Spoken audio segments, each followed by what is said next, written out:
El 10 de mayo de 1940, Winston Churchill se convirtió en primer ministro de Gran Bretaña. No podría haber escogido un día peor, puesto que este era el día que Hitler había elegido para desencadenar su Blitzkrieg, o guerra relámpago, contra Francia y Gran Bretaña.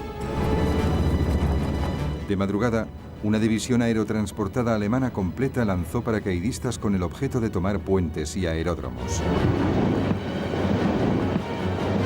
Simultáneamente fue atacada la enorme fortaleza de Ebanemal. Ingenieros paracaidistas fueron lanzados sobre esta desde planeadores alemanes que bajaban en picado. Rápidamente sus cañones fueron silenciados. Mientras tanto, cazas y bombarderos alemanes atacaban bases aéreas holandesas y belgas. Seguidamente las fronteras fueron abiertas por la fuerza. Fue entonces cuando el Grupo B del ejército de Hitler, a las órdenes del general Fedor von Bock, entró en Holanda y Bélgica. Tal como se había planeado, los ejércitos francés y británico que se hallaban situados a lo largo de la frontera belga se desplazaron hacia su nueva línea defensiva a lo largo de los ríos Dail y Moos. Pero ningún comandante aliado parecía haberse dado cuenta de que el Grupo A del ejército alemán, que contenía la mayor parte de los panzers alemanes, había empezado a avanzar a través de las colinas y bosques de las Ardenas hacia el sur de estas, después de barrer las tropas que se hallaban en la frontera belga. Mientras, los alemanes estaban abriéndose paso rápidamente en Holanda.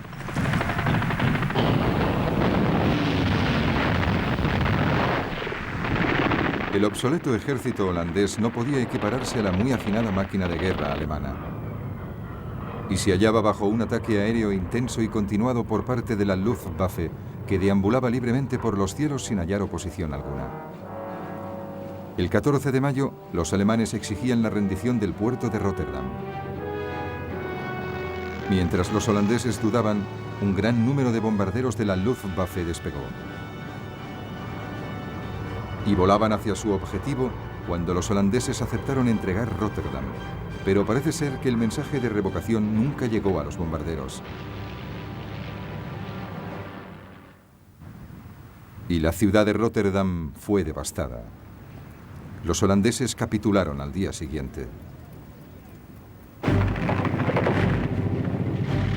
Y entonces llegó el mazazo.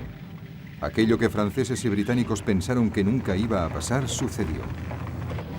Los panzers alemanes habían atravesado las Ardenas y habían alcanzado el río Moos al anochecer del 12 de mayo. Entre los primeros que llegaron a Sedan, bastante más al norte de la línea Maginot, se hallaban los hombres de la 19ª División Panzerkorps, a las órdenes del general Heinz Guderian, recién llegado de Polonia.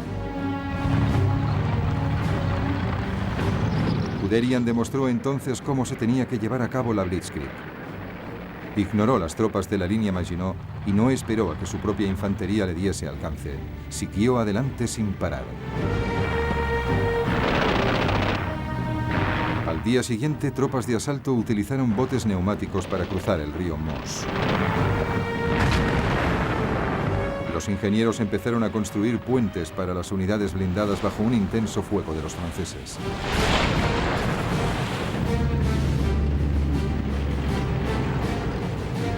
El día 14, los panzers empezaron a cruzar el río. Aquella noche, la cabeza de puente de Guderian ya había avanzado 8 millas. Las tropas francesas, estancadas en la línea Maginot, estaban inmovilizadas sin poder intervenir. Los bombarderos aliados llevaron a cabo intentos desesperados para destruir los puentes alemanes.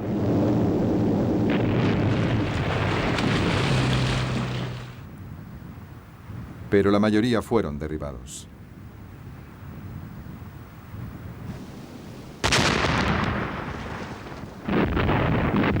Todo esto sucedía mientras la artillería alemana golpeaba duramente las defensas francesas y los Stukas hacían su aparición rugiendo en el cielo. Tan solo 3 días después de haber lanzado el ataque, la defensa francesa que rodeaba Sedan se desmoronó. Los panzers de Guderian empezaron a moverse a toda velocidad hacia el oeste. Al anochecer ya habían avanzado más de 40 millas por detrás del grupo norte de los ejércitos aliados. Estos habían aguantado firmemente en la línea d'Aille, pero ahora el comandante en jefe francés Maurice Gamelin se dio cuenta de que estaban a punto de ser rodeados. Ordenó que se replegasen. Esta decisión repentina de replegarse dejó perplejas a las tropas aliadas que no tenían ni idea de lo que estaba sucediendo detrás suyo. Mientras se replegaban, se vieron entorpecidas en su movimiento por flujos crecientes de refugiados que obstruían las carreteras. Aquel mismo día, el primer ministro francés, Paul Reynaud, telefonió a Churchill para decirle: «Hemos sido derrotados, hemos perdido la batalla». Pero a pesar de toda la brillantez de la Blitzkrieg, los alemanes eran vulnerables. Al mismo tiempo que los Panzers avanzaban a toda velocidad hacia el oeste, iban abriendo un corredor cada vez más largo de tan solo unas pocas millas de ancho. Los aliados se dieron cuenta de que dicho espacio abierto por los Panzer podía ser utilizado para contraatacar. El grueso del ejército alemán aún dependía totalmente de la fuerza del caballo o de sus propios pies para el transporte, de tal suerte que la distancia entre los Panzers, que pasaban arrasándolo todo a su paso, y la infantería que lo seguía aumentaba en cuestión de horas. El 17 de mayo, el coronel Charles de Gaulle, comandante de una de las divisiones blindadas francesas recientemente formadas, llevó a cabo el primero de los dos intentos de acortar la línea alemana cerca de Crécy. Pero el engorroso sistema de mando francés implicaba que las unidades eran enviadas a la batalla poco a poco y no en un frente ofensivo coordinado.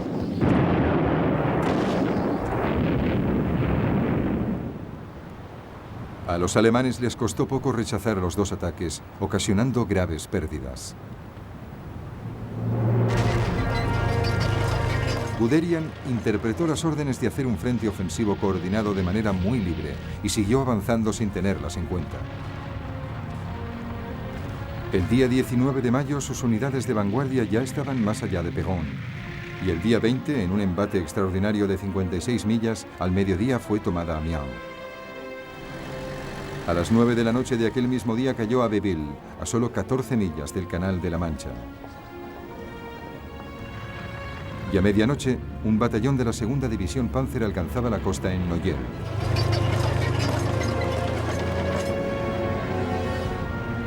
Los alemanes habían dividido el frente aliado en dos. Ahora todo dependía de si podrían defender este corredor largo y delgado o si los aliados podrían contraatacar.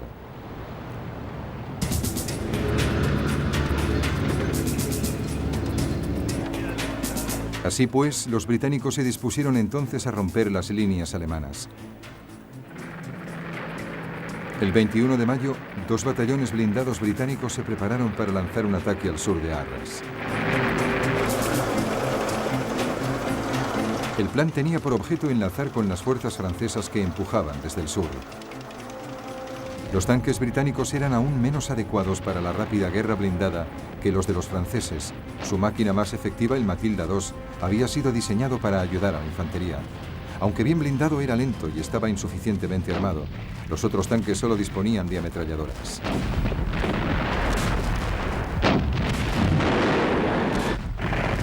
A los alemanes les costó poco trabajo rechazar el ataque, pero a pesar de ello, el ataque tuvo su efecto. El alto mando alemán estaba cada vez más preocupado por sus extensas líneas de comunicación. Por el momento, el avance hacia el sur, hacia el interior de Francia, quedó a la espera de que la infantería se reuniese con las otras unidades. La prioridad era efectuar un viraje hacia el norte y eliminar la fuerza expedicionaria británica y el primer ejército francés que luchaba junto a ella.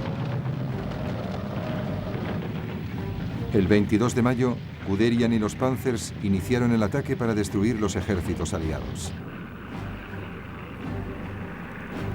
Por aquel entonces, estos se estaban retirando hacia los puertos de Boulogne, Calais y Dunkerque, pero estaban atrapados. El 23 de mayo, el general Alan Brooke, comandante del segundo cuerpo de ejército británico, escribía: «Solo un milagro podría salvar la fuerza expedicionaria británica». 2 días más tarde, los alemanes tomaban Boulogne.